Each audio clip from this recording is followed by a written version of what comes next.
Welcome to our introduction lecture for the course this semester. And we're going to be talking about the main objective of the course this semester, and that's developing a community pharmacy business plan. In addition, throughout the semester, as you develop this community pharmacy business plan, there's some goals that we hope to achieve in this course. By doing this business plan, it's going to help prepare you to plan and manage operations in a community pharmacy better because you're going to be creating in this business plan a lot of those things you're going to be forecasting and developing. You're going to learn how to develop a business plan if this was a new operational venture. So, regardless if this was a traditional community pharmacy or developing a new type of service or a new type of, um, model of business and pharmacy, you'll have those core, principles at hand. The other thing we're going to once again discuss is understanding financials and being able to understand how community pharmacies make money today. How do we analyze contracts and look at reimbursement models? We'll also talk about in how do you forecast and also evaluate current key production and quality metrics and how to use all these interpretations to be able to manage and operate and develop a new pharmacy business or take over a current pharmacy business. The objectives of this lecture is we're going to develop a successful business proposal to justify a new business or pharmacy program. We'll talk about some key elements of good executive summary. We'll describe the components of a business plan, and we'll talk about strategies for securing resources from senior administration, banks, investors, and also look at how to produce a good return on investment analysis. It all starts with a plan. All plans start with a dream. But dreams do not become reality if we don't plan, we don't forecast, we don't take action. This course and the business plan can help you jumpstart your future by helping you to develop the skills for looking at opportunities that could occur within your current business or the business that you hope to develop. You'll also be, getting the experience of developing a business plan. And sometimes business plans are for starting a new pharmacy, but sometimes business plans are for starting a new venture. Even when you are a current senior pharmacy, anytime you go to acquire new funds from an investor, a lot of times they want to see what is your 3 year, 5 year forecast business plan looks like. And so this course and this semester we are going to do that. The business plan is the blueprint. Just like an architect needs a blueprint before they begin to build a building or a house, the business plan is your blueprint. And in that blueprint, it's going to describe how you're going to run your business. What is the mission of your business? What is the background of your business? What are you going to be selling in either products or service? How are you going to sell this business? What is your marketing plan? How do you evaluate other competitors? SWOT analysis. How are you going to carry out this business plan in terms of operations? And how are you going to forecast and also evaluate as you grow in financial planning? And having good, smart goals and timelines in being able to make those decisions. And like I said, business plans are designed for owners and managers to have a clear path to follow. They're essential in getting financing, whether it's for a new business or to obtain additional financing to add on to a business, remodel a business, or help a business in tough times.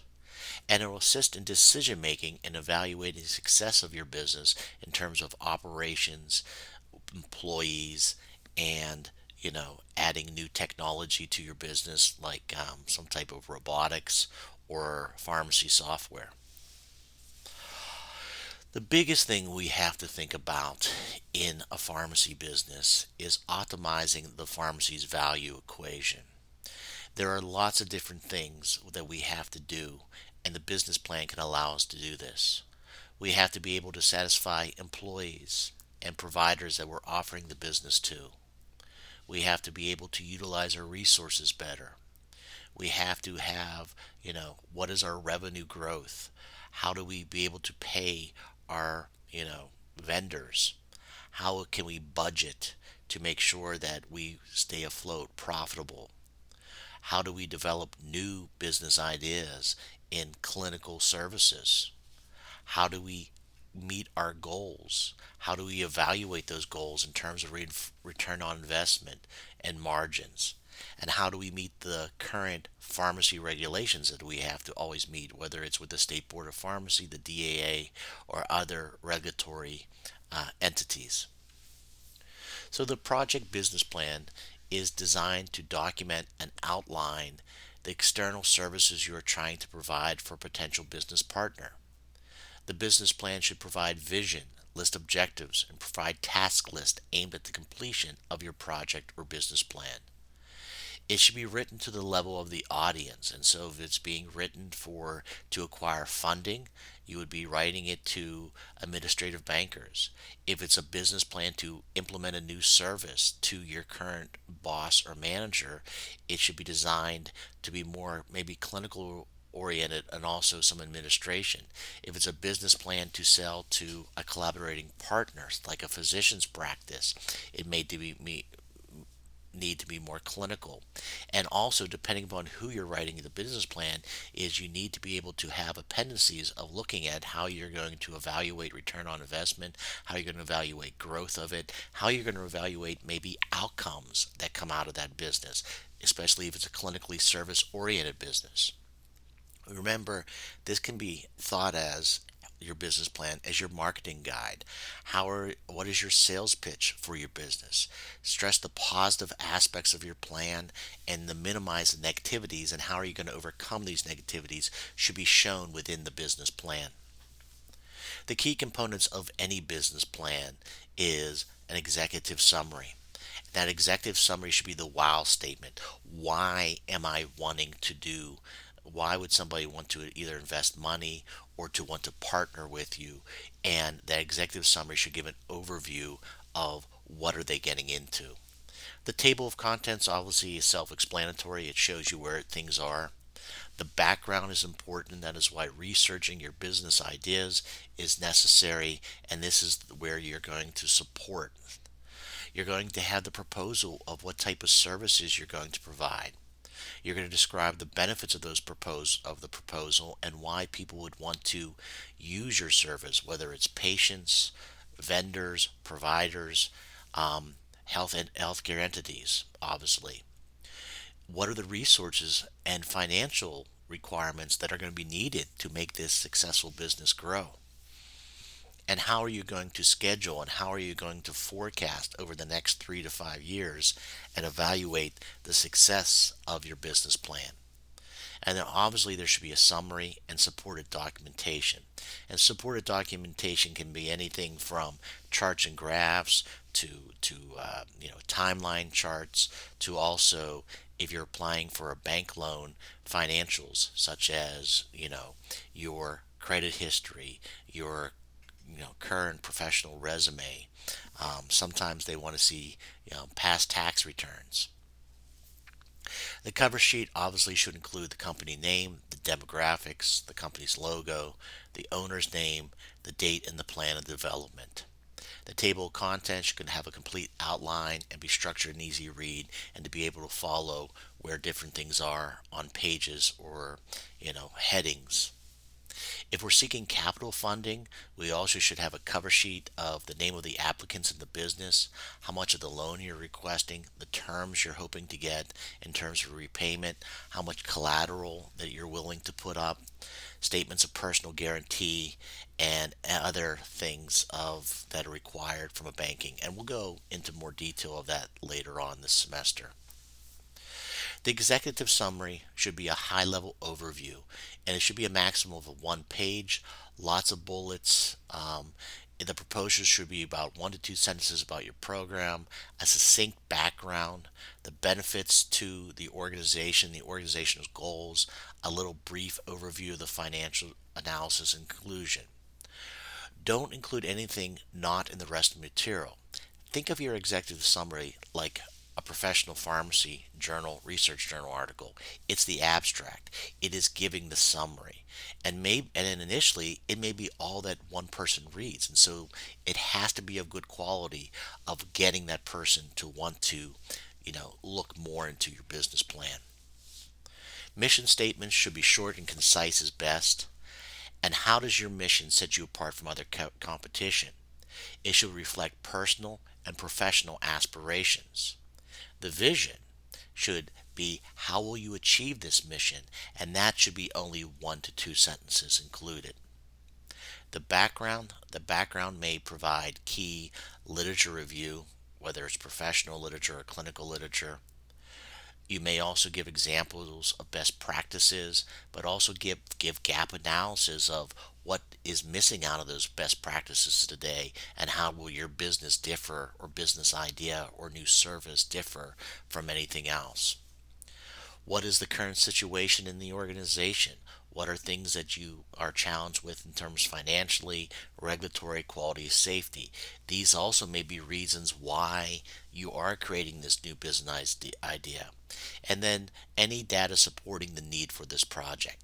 And so the background is, think about it is the opening, of the support of why this business should exist. The other thing within the background is a history of the business, especially if you're buying an existing pharmacy, or the history of the nature of the business of why your new business idea should be created. You also should share if this is a new business or purchasing a new business, acquiring the legal structure, whether it's a junior partnership, traditional partnership, limited liability. And legal structure is only applicable if we're applying for funding or the start of a new business. You need to describe also your product services. What is your niches? What do you offer? And if it's just this business plan is just a proposal for just this one niche, how does that niche stand out from others? The other thing in the description of your business is your location analysis, where you're located, who could you serve, what are the demographics of the area that you're located, what is the competition, and how does the competition differ from you. You also would give a management structure of who's in charge, responsibilities of owner and staff. You may even have a chart showing a tier chart showing of who's in charge of who. You also maybe have a brief description of the insurances and type of coverages that your business holds, and any security measures your business holds. It's also good to have a physical description of a detailed description of your store layout. You could have like a blueprint page or a floor plan page showing the interior and the exterior of your business. The proposal of the service to be provided. So there should be succinct statements of what you want to do and why. And you want to try to be very clear and succinct and believable. You also want to include who's the target patient population of your business, or who's the target customer of your business, which that could be also providers such as healthcare providers or healthcare systems. It could be payers. You want also what are the activities that go on in this new service or what your business is going to provide. What are the hours? What is the commitment of resources that we are going to put towards this, and highlight any alternative routes of being able to provide this service. So an example of a proposal statement is, what are you proposing?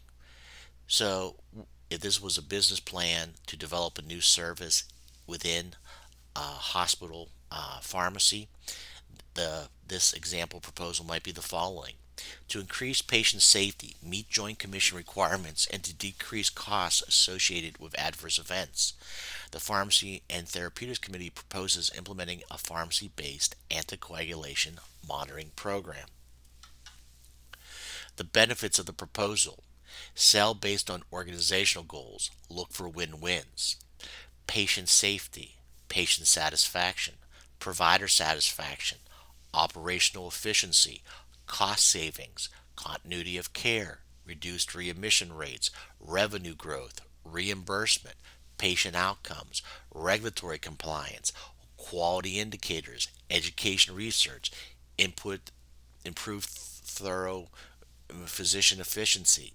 These are just examples, but whatever your goals of your proposal within your business, you want to be able that these can be measurable in a good, efficient way.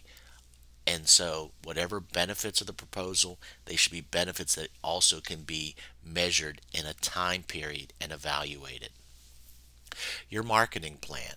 Your marketing plan should be a description of the market to be affected. You will be doing target marketing. So you'll be proposing and looking at the demographics of the location.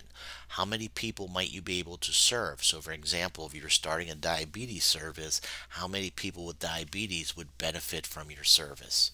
What is the potential market out there? What does the competition look like? You would also want to do an analysis of how the products or service will be. How are you going to promote them? How are they going to be sold? How are they going to be paid for? What are you going to charge? All right. So you want to be able to include that within your marketing plan. The other thing in your marketing plan, what is needed to achieve the marketing promotional plan? What is the estimated budget for the materials and staff time? How are you going to market? What are your methods? Facebook, Twitter, radio, newspapers, flyers, website. And you don't have to do just one, you can do multiples. How do you expect your marketing plan to improve and grow your business? Financial documentation is the most important one, and I will work with you on this. And depending upon what you're doing, whether you're starting a brand new business or starting a brand new service, the idea of this is that you will want to do projected sales volume, and you're going to do short term and long term. You're going to do estimations of expenses and sales, expense projection, and we'll research and use industry research standards, all of this to help you, and realistic estimates for the services and expenses. The other thing is you'll be doing cash flow projections and budgets to show what's coming in, what's going out. If you are a traditional pharmacy, you'll talk about inventory evaluation. You'll also talk about how much it's going to cost to rent or renovate whatever type of business you're doing. You're also going to look at, balance loss statements and pro forma income statements, and I will help you and give you templates on how to do that forecasting this semester. The other thing is the financial section is important because it establishes credibility with payers if you're seeking to get financing, but it also establishes credibility with senior leadership that you're able to meet budgets, you're able to control costs. And so you want to be able to show in your financial projections aggressive cost reductions, requested savings, that could be benefit from these new services, new revenue these new services could bring in. And you're going to also always want to focus on that bottom line. Can I provide these new services? Can they bring new revenue but still also bring profitability? And so these are important depending upon what type of service or what type of new business opportunity you're doing. You'll also look at return on investment, and we'll talk about how to evaluate return on investment, and you'll look at how many dollars are saved for something. What is the growth that we see in terms of profitability for what we're investing in? So depending upon what your business looks like, there's numerous markers we will do to evaluate that. There's multiple studies out there to benefit different niches and new services. This is just an example of a study done several years ago that looked at a transition of care program implemented by pharmacists. And it showed that for every dollar spent on pharmacy, $2 was saved. And so there are, you want to research current, industry trends that are out there, because whatever we're in today in healthcare, we are in a more value-based type of system. We see that with contracts, with Medicare star ratings, with wanting to develop and differentiate our pharmacy with MTM type of services. But whatever type of business we are going to develop, we need to make sure that we charge a fair price to cover our costs, and we provide a value for that customer. But in turns, that value for that customer and the sale that we're going to charge and our budget of what we're going to charge, that remains profitable. So that also, in terms of our financial implications, we have to have budgets of our labor expense, pharmacists, technicians, supplies, travel, computer, office, and doing a return on investment of that. We will talk about that when we revisit about financials, and we'll look at that into more detail. Because financials is very simple, regardless of whatever pharmacy business. You have sales, you have cost of goods, or where you're selling a product. If you're just traditionally selling a service, you wouldn't have cost of goods, but initially out of that you get your gross margin. And then when you take your gross margin minus operating expenses, then you get your net income. And so the ultimate goal of any business is to be able to have good sales, good control of expenses, so that we can be profitable. The other thing too is we need to understand the current market that we're in. Traditionally, in a community pharmacy setting, we are depending upon pharmacy contracts from pharmacy benefit managers, our contracts with our wholesalers of what we're purchasing our drugs at. And if we think about flipping this model into a service model, it is still going to be contracts, collaborating with physicians, how we're going to get paid, collaborating with different payers, and what those contracts look like. We have lots of challenges that I've talked about in the past in community pharmacy. We have reimbursement challenges, we have purchasing challenges, but being able to do a good business plan will help us to overcome those challenges. And some of that has to be improving staff productivity and being able to reduce operating costs. The other thing in a business plan, we need to be able to have timelines. When are we going to get things done? What is the proposed schedule? That is one thing anybody loaning money, whether it's a bank or an investor, is definitely going to want. They want to see what is your milestones, your schedules, your action plans. We also need to have a good summary, all right, of concluding, putting all that together of what is the strategic plan to be able to implement our business plan. An example of a summary statement could be the following: community pharmacy so and so will implement a pharmacy managed transition of care service which will reduce the cost for an area hospital, reduce adverse drug events, improve physician efficiency, increase community pharmacy with increased prescription revenue, new patients, and potentially billing for transition of care clinical services. And finally, as I said, you need supporting documentation, return on investment analysis, organizational um, job descriptions, um, references to your literature reviews, flow charts, detailed projective plans, and we'll go through this step by step. And so one thing we will do throughout this semester to keep you on target is we'll have timelines when certain sections will be due, but we'll also provide you, material to help you guide you in create and in developing that. And I think important, whatever business pharmacy you are having, whether it's your own pharmacy you're purchasing or acquiring or starting, or whether you're starting a new service to your already business, you need to be able to do return on investment analysis. And the importance of return on investment is obviously you want to look at the cost that you're putting into it, whether it's operational costs or capital investment costs, that there is a financial return, and that is in revenue margins, or whether it could be also in reduction of costs. And those always have to be put into a business plan. Why is return on investment analysis needed? It is needed because you're always competing for limited capital, limited operating resources. And we need to be able to make sure that we can stay in the black, of being positive in our financials and not in the red and in the negative.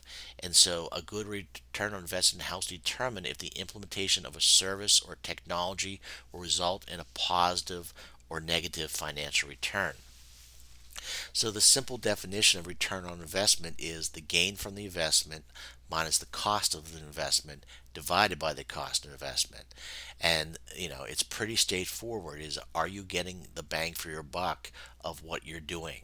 This could be a business plan to put in a new script pro. This could be a business plan to put in a new clinical service. This could be a business plan to put in overall startup pharmacy somewhere or acquiring a pharmacy. So obviously we look at costs. We have capital, we have operating. Capital costs occur at 1 year. It's an investment purchase such as technology, equipment, remodeling. Operating is obviously our cost of goods, our labor, maintenance, and supplies. And we're always constantly looking at, is does our return on investment provide revenue margins, or does it provide savings? And so when we took a look at hard savings, we need to take a look at cost reduction and cost avoidance. We also need to look at soft savings. Soft savings could be such as improved operational efficiency, patient safety, reallocating, um, you know, hours of employees of what they're doing. And one of the things we would want to do is we would do a profit loss statement. And this is an example of one. Say that you are initially taking in $30,000 and your cost is 50,000, but this business of this new service you're developing is going to grow over the years, and so the following year you then bring in a revenue of 60,000, but your costs stayed the same. So now I have a net income of 10,000. However, I was in 20,000 the year before, and I'm still 10,000 in the hole. If I go to year 3, I am now gained 10,000. And so that is why it's important to get financing to help you, to get a line of credit, because when you're starting a business or starting a new service, there are going to be lean years initially until you can get to profitability. And the return on investment, as I said, is a measure of growth. When you do a business plan, you should always do a best, base, and worst case scenario on return on investment. And so an example of that return on investment that I showed you, that over 3 years the costs are going to be 150,000 and our net income is going to be 10,000, but over those 3 years our return on investment is 6.6, and anything that is above the cost of living which is around 3%, is a pretty good return on investment. As like I said, return on investment could also be cost savings, and so how much did we reduce costs by return on investment? So here's another example. If I had the total cost of an inpatient clinical service over 5 years is 200,000, and the cost savings of treatment of an adverse drug reaction and then decrease in length of stay for those 3 years is 450,000, with a 250,000 net savings, what is the return on investment? This is a great way to look at when you're selling services, whether they're outpatient or inpatient, to partners. And the answer is 125% return on investment on the amount of savings we're going to bring. And this is our mantra of why services in a community pharmacy can help reduce healthcare costs. As we always know, in any type of business plan, there are certain things where costs are going to go down and costs are going to go up. So anytime you're trying to sell a service, there are certain things you have to be upfront with and show that. And that's why in your financial forecast of a business plan, you're going to describe those costs. That is why the whole Medicare star ratings is out there. This is just an example of showing that even though a patient will become more adherent and the cost of drugs will go up, over time, if they're adherent to their chronic meds, the overall healthcare costs will go down. And like I said before, this is the mantra of selling any type of clinical service where pharmacy can benefit. The other thing, sometimes you can look at what's called the internal rate of return, and that is the discount rate often used in capital budgeting that makes the net present value of all cash flows from a particular project equal zero. The higher a project's internal rate of return, the more desirable it is to undertake that project. And so when you're looking at technology investment, how much do you get an internal rate of return can help that. So where do we start? You start with an example of business case that was approved by your organization. Ask a colleague elsewhere for a template. I'm going to give you some templates for you to use. Discuss with your boss before you share it with them. Most bosses hate surprises. How many pages is it expected to be? And so the other thing too is we will be giving you target deadlines so that you can look at this, and we will be giving you ways that I will be providing you feedback to do that. So you'll be doing drafts. You'll be developing frequent asked questions to talk to your boss or to investors for that. You'll be building assumptions of how you're going to show whatever you're going to do with your business is going to show growth. All right. You're going to be doing strategic planning within this business plan. And you also, within this business plan, are going to be able to evaluate who within your company is going to help you. Who are the type of people you may need to hire for your company to be able to carry out this business plan. And so there's lots of things we'll be talking about. So what we always want to think about in a business plan too is who are our key stakeholders that our business is going to provide service for. How are we going to have a win-win? What are barriers we might face? How are we going to get buy-in from employees, by investors, by bosses? What are one or two keys to your success? What will you measure to demonstrate value? A keys to a winning proposal is know your numbers. Published literature and references can help you do that. Make it personal with examples from your company. Hire benefits to others in the system. Use lots of figures, graphs, tables, large font. Help your boss advocate for you, and practice your elevator speech of how you're going to sell that. Obviously, there needs to be supporting documentation, such as a curriculum vitae, a personal financial statement, and if there's a lease or whatever. You want to be able to sell this business plan. And so one of the things you'll be doing is you'll be doing a presentation for me of giving an overview of your business plan, communicating initiatives to others outside of the pharmacy, and you'll be focusing on what the project and what is the business. What does this new pharmacy look like, or what does this new service look like? Why is it important? What the results will look like, and what is needed for everybody to be successful. The elevator speech should say, I want to let you know about a new pharmacy service we're starting. Pharmacists will automatically access patients' meds and just doses daily for their renal function, is an example of one. Why is this important? Well, the medical executive committee approved this project because many patients have rapidly changed renal function, and it's often difficulty for pharmacists to reach physicians to request dose or changes when they are busy in the clinic or the OR. The results, what will they look like? This service should optimize drug therapy and result in fewer phone calls and interruptions for you. One thing we need from this is to let us know if you have intentionally dosed more or less aggressively than recommended, so we do not modify these doses. So this is what we need from the receiver. The status quo is not an option. If you don't like change, you're really going to hate being irrelevant. And having a business plan, and even when you start your own pharmacy and you may be successful and been successful for many years, it's always important to look at, you can't be stagnant. You always have to be changing, and so you're constantly going to be. This is another phrase I like. Anytime you stop trying to get better, you get worse. From the famous coach and manager Pat Riley. Harry S. Truman, President of the United States, wrote, you can accomplish anything in life provided you do not mind who gets the credit. And business plans is a team effort. Even if you're the sole pharmacy owner, it takes a team to be able to move that. Here are some additional references, and like I said, we will be providing you throughout this semester due dates of the development of your business plan. Thank you very much, and look forward to working with you this semester.